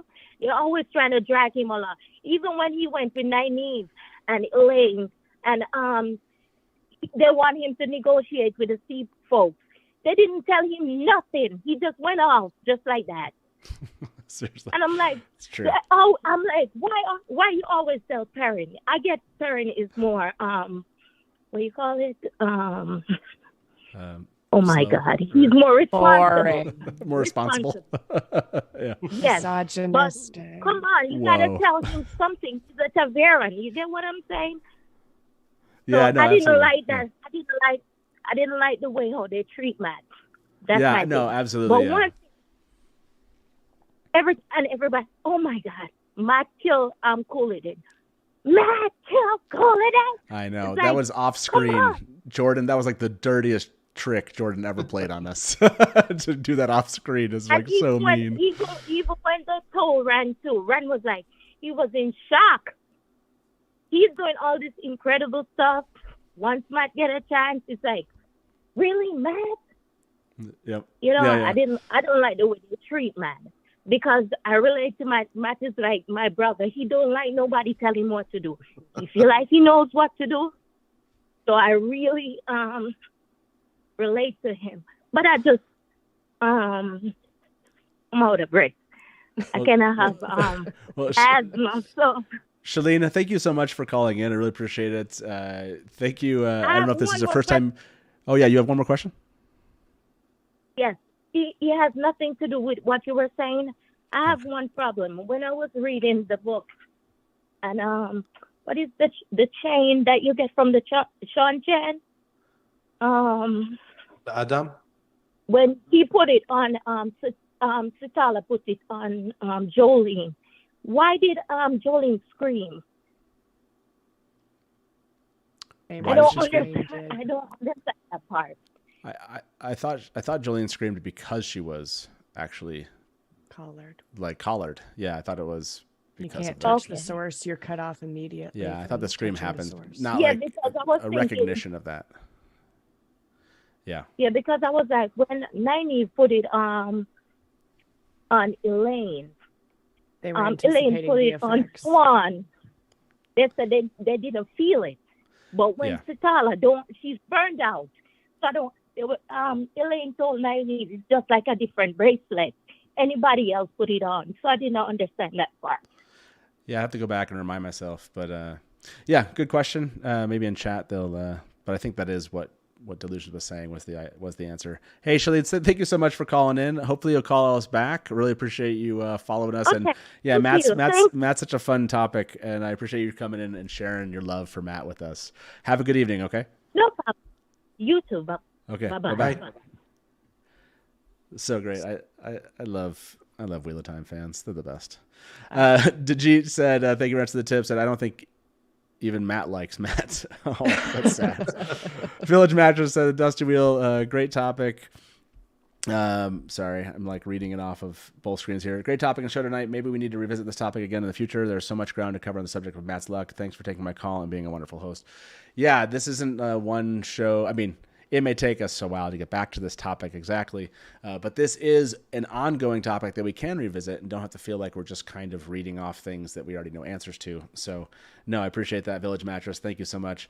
Okay, last caller, and we're going to call it an evening here with our last poll. Let's bring them into the show. Hey, welcome to the Dusty Wheel. Who's this? Hey, this is Adam with the Japanese characters after his name. Adam, how you doing, man? So Hey. actually, I'm great. So before you even asked the last caller when they started liking Matt, I started reading the books at 9 or 10, like 20 years ago almost. Well, no, yeah, about 20 years ago. And Matt was the character that I identified with the most, like right off the bat, favorite character. I'm gonna stick by what I said earlier in the super chat, that I think that he learned how to manipulate his. I mean, he talks about it obviously, him manipulating his Taviran power to manipulate luck. But what I wanted to know is, do you think that when he became the Hornblower, if that like the importance of him and him being Taviran at that point, if that like amplified his Taviranness? Okay, so I don't know that I've ever thought about that. I always thought I was like, oh, that's so lame that they call him the trumpeter or whatever, or the horn blower. It's like he was just there, and then like they're like, oh wait, where's the banner? We're following. Where's the and there wasn't like Matt. Matt didn't like get anything really from it. You know what I mean?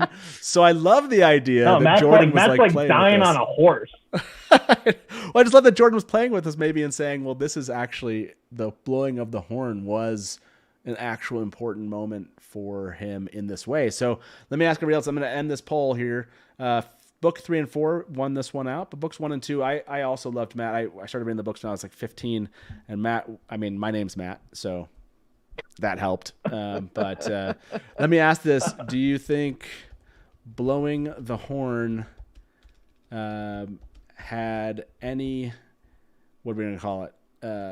We'll say accentuated his luck in any way?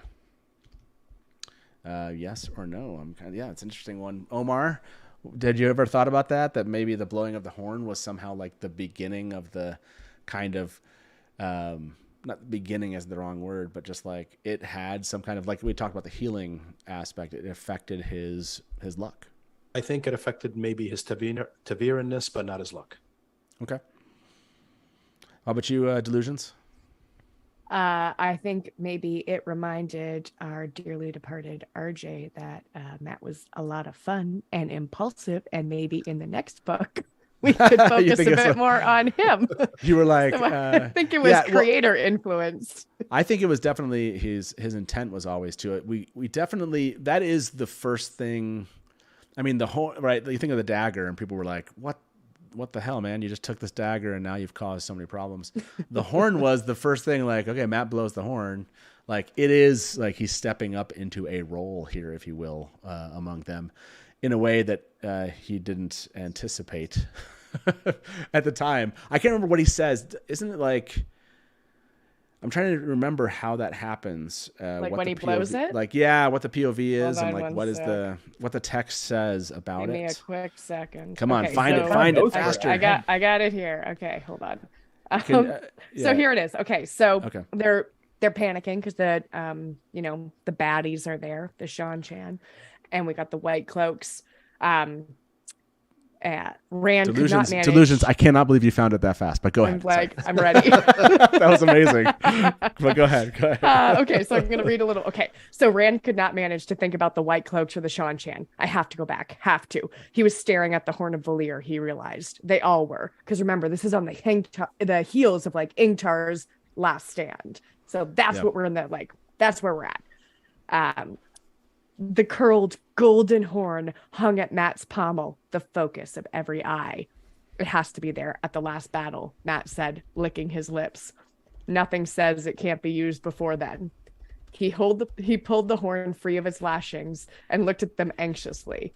Nothing says it can't. No one else said anything. Rand did not think he could speak. His own thoughts were too urgent to allow room for speech. Have to go back. Have to go back. The longer he looked at the horn, the more urgent his thoughts became. Have to. Have to. Mat's hand shook as he raised the Horn of Valir to his lips. It was a clear note, golden as the horn was golden. The trees around them seemed to resonate with it, and the ground under their feet, the sky overhead. That one long sound encompassed everything. Oh, that was good. Dang. That was really good. Jordan has a way with words. The audiobook. Pretty good boy. Jordan has a way with it. Adam, thank you very much for calling in and sharing that. Any final thoughts about Mat's luck, the show tonight? Any kind of outstanding either thought or question you want to share with us before we let you go? I do have another question. I'm going to make a clip real quick. Okay. So I was born on the same day as Robert Jordan, 45 years after. So I do think, oh, wow. My comments should take a little bit of weight, and I'm just kidding. But no, I want to ask how you guys, the 5 will ride forth chapter. I'm just curious how you guys kind of envision that in the show, how they do it.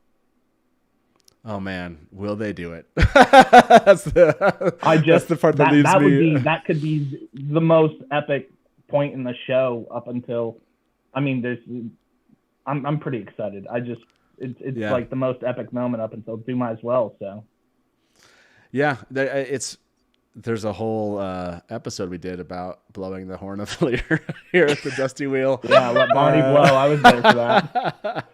So that's an interesting question. Omar, what were you gonna say? Maybe there's some climax where, because we know that they're not as together maybe in the show as they are. It would be really cool if they get like Varen talking to one of them or somebody, and they're not all in the same place like they are in the book. And 5 will ride forth, and then you get a scene from each one of them headed towards that one spot where the battle takes place. That'd be kind of cool, because I think we know that Matt's going to be in there, like from that teaser. He's going to be on in that same spot where the Heroes of the Horn are going to be. So who knows? Yeah, that's I like the idea that maybe they're going to split them up, but I do, like you said, it'd be nice if we get some prophecy, if you will, into this show. And I would love that 5. Yeah. The 5 ride forth would be awesome. Adam, thank you very much for bringing that to the conversation. Appreciate that, man. And thank you for your super chat earlier, and have a good evening. Thank you for being our last caller. All right. Thank you. Have a great night. You too. We'll talk to you soon. Bye. Night. Okay, everybody, we've come to the end. We have this last poll that you just voted on. 100 of you stuck around to watch us. Thank you very much. Hopefully, please like this video. If you do, please go share it with people afterwards if you think other fans would be interested in this conversation. I always forget to ever say those things, so I remembered them, so I thought I'd tell you. Let me end this poll. I'm going to put so what's going to happen right now? 3 things. Taylor's going to come in here, and he's going to put a mug up for lottery sale, whatever we call this thing. Not sale. Whatever. Giveaway. There we go. Hey, Taylor's here. Hello. You're going to go do the giveaway. Oh, you have to do it right here. Okay, so Taylor's going to do the giveaway. I'm going to, since he's using the mouse, I'm going to start a poll here, which is the last poll. The first poll we did, I think, or maybe it's the second one, I guess, is where does Matt's luck originate from? So if you remember, our options were, in the first time we did this, were Champion of the Dice, Mordeth, Fane, Dagger. Then we had Taviran talent. What, all of the above? And then we have other Dark One's luck, land fear, and so I'm gonna make the exact same poll, and I'm kind of curious. Now, obviously, some people might have left, some people have showed up, but I want to see if this ends up, how different this poll ends up or doesn't, depending on all the quotes we just showed you, including the one where it said that they were two different things. I want to point that poll out. So I want to point that quote out to you. You don't have to change your mind, but I just wanted to point it out. Taylor's going to, did you already start that, Taylor? So the raffle has begun for the Dusty Wheel mug. The final poll has begun. So I'm going to go to my two guests and talk to you about this while these two things happen simultaneously. Going to you, Delusions. You made it through another Dusty Wheel show. We tackled Matt's luck.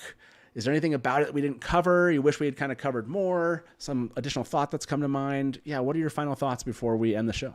Oh my gosh. Well, thanks to Omar and Rajesh, now I'm even more hyped for season 2 because all I keep thinking of is like 5 will ride forth with like overlay of Baron's voice and just seeing like the powerful impact. And it's going to make such a good teaser trailer episode for like when that happens.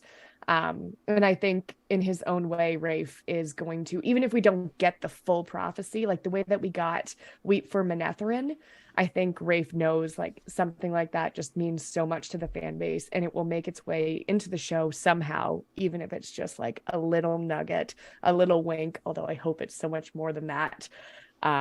So that's like, I'm just very excited for season 2, especially with Donald playing Matt. I think we're going to have a lot more fun with him. The humor, the lightness that Matt has amidst the dark. He is the light for me in the series. He is my favorite point of view, and I'm so excited to get there. We could definitely talk about this topic all night, and we haven't even talked about like what will happen with his luck when he goes to Shan Chan and what could happen there. Like there's so much to this topic, and I thank you so much for having me on. It is a blast to talk about some of my faves, which is not just limited to Grendel, shockingly. Well, no, I was like, I want to do this episode. I started studying it. I was like, okay, I feel like I found some good quotes. It's like, who am I going to bring in? I went back because I had kind of posted these, like, these are some shows I want to do in the future. And the two of you had replied to that one. Like, this is something that I would like to talk about. I was like, oh, sweet. I got to talk to you both. It looked like you both are having fun. So that is, I'm happy for that. By the way, you are no more lucky if you enter ! Raffle, one word, more than once. In fact, you are less lucky if you do.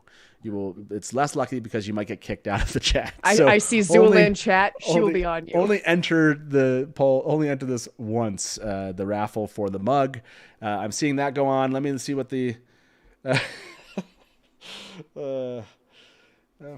Look, I can only give you so many facts, but I can't convince you to select the right option. That's what this poll has reminded me. Okay, just for my amusement. No one else's. This is purely for my amusement, everybody. I just want to do this one more time. Where is it at? I think, was it here? Yeah. Look, this is just for me. This is not for anybody. This is just for me. This comes from Robert Jordan Snokes. I think box 58, folder 16. Matt. This is about Matt. This is in a character file about Matt from Robert Jordan Snokes. He says he, 1, knows he's Taviran, though he hates being reminded of it, and 2, knows that combined with his luck, sometimes working, whatever. Okay. It's the end of the show. I can't convince you any further. But I'll let that poll finish us off here, and we're gonna go to the raffle. Let me end the raffle here, everybody. So hopefully you've entered it. Hopefully I have the raffle. I'm gonna try to do this without Taylor's help. That's right. Close entries. Here we go. Entries are closed. Thanks for joining here. And now you have a 1 in 72 chance, everybody. 1 in 72 chance to win the mug today. So best of luck to you all. Let me pick our winner. And our winner is Don Hill Jr. Don Hill Jr., congratulations. You won a Dusty Wheel mug. You will receive that within the next 6 months. Because Whenever Look. Zazzle has a sale. Look, it's whenever Zazzle has a sale, and look, things are really busy right now. That's all. I'm going to make an excuse. That's right. But you will receive a mug, I promise, at some point in the future, and less than a year. Hopefully less than 6 months. Usually it just happens one day, and then everyone gets their mugs. So Don, just contact us through Discord. Ask how do I get a hold of the Innkeeper? The link's in the description of this video, or you can go on social media and find me there. And at some point in the future, maybe like in a month, I'll be like, hey, I'm sending out mugs. Everyone remind me. But I hopefully will have your text or your comment letting me know. But basically all you have to do is send me your name, your address, and your social security number. No, just kidding. Don't send me a social security number. I don't need to know that information. I just need your name and address, and I will send you a link to the different mugs. You can pick your mug, and we'll send you one. So congratulations. Hopefully you were in chat. I don't know if Don said, awesome, I won or something like in chat. I haven't seen that. But hopefully you're here and you saw that you won a mug. So congratulations to you. Thank you, everybody, for showing up tonight. Let me end this poll. I see that you were all bitter in the poll because more of you voted for that answer. 124 of you voted. 56% of you believe that his luck originates from his being See, tonight. now we need another show. No, it's fine. It's not because I'm going to convince you. It's just I'm trying to bring you the data, and you guys interpret it. That's right. That's why this one's fun. So thank you so much for showing up. Thank you, guys. No, I really appreciate you, again, spending 2 hours of your evenings, both in chat, on the calls, and being my guests here at the Dusty Wheel. And please don't forget, again, this is going to be so much freaking fun. Hopefully you've ordered this book, and hopefully you read it, and then hopefully you show up Wednesday night having read it, because we're going to be talking all about Origins of the Wheel of Time with Michael Livingston here live at the Dusty Wheel. So that's going to be a blast. I hope you will remember this. I need to get this up and share it with fans. Okay, that's it, everybody. Please follow Watt Series if you don't already. Go look up Watt Series. Omar, you and your crew do amazing, amazing stuff. I can't wait until the show gets closer. Seems like we've had kind of like a slowdown of information ever since that. But we are always waiting for you and your crew to break more news on a Watt Wednesday. So next week it's going to happen. That's right. I'm crossing my fingers. Something big is coming. Are you giving me a signal that yes, something is big is coming? Is that what's happening here? No, you're giving me the signal. I wasn't sure. I wasn't sure if this was like now, so I got to find something. So I wasn't sure what was happening here, but I was like, yeah, okay. We got you. Shaking our heads. Right. And Delusions, as always, amazing to see you. It's really happy that you had time to make this Dusty Wheel showing happen. It's awesome to see your face. I'm just so happy to be here. And if I can just plug Watt Series Discord and Omar's memes really quick, because if you're not seeing those on a daily basis, you need to just check yourself and your priorities, because it will just light your soul on fire in the best way. Watt Series Discord, that's where you get the news and the hard-hitting facts, folks. Do it. I can't believe you just said that here. We offer news and rumors too that appeal. They appeal, Delusions. They appeal. The memery, Matthew. The memery. Taylor will strike out that last comment by Delusions. And with that note, thank you all. Have a good night. As we sit around here, good night from the Dusty Wheel, and smash to black. Welcome to the Dusty Wheel. Hey, welcome back to the Dusty Wheel. You went right to kill it. Look at you. You're all ready. You're just done. I mean, this is like this is one really of the well. biggest scenes. And now I'm like, great, my turn. And if you don't like that, and you want to say, well, Robert Jordan could have made the two rivers all white. He could have, but he didn't. So, Just complimented me on my dress, and as you can clearly see, I'm sad. not I see Lukomi as something along the lines of a Shada Haran analog. It does make sense why it outlasted the breaking. Yeah. See, this is why I have Therese in the show, because she's going to correct everything that. Hey everybody, welcome to the Dusty Wheel Show. What? Meme Off Challenge. Yay! Like baby face mounted on like a huge body. So like all of a sudden, This is not just like, a traditional fantasy, right? There are sci-fi elements. And just a moment ago, Rafe tweeted something. So let me get my guests in here with me, and probably I would say put in 70-80% of the work. I got to be over the shoulder and be like, no.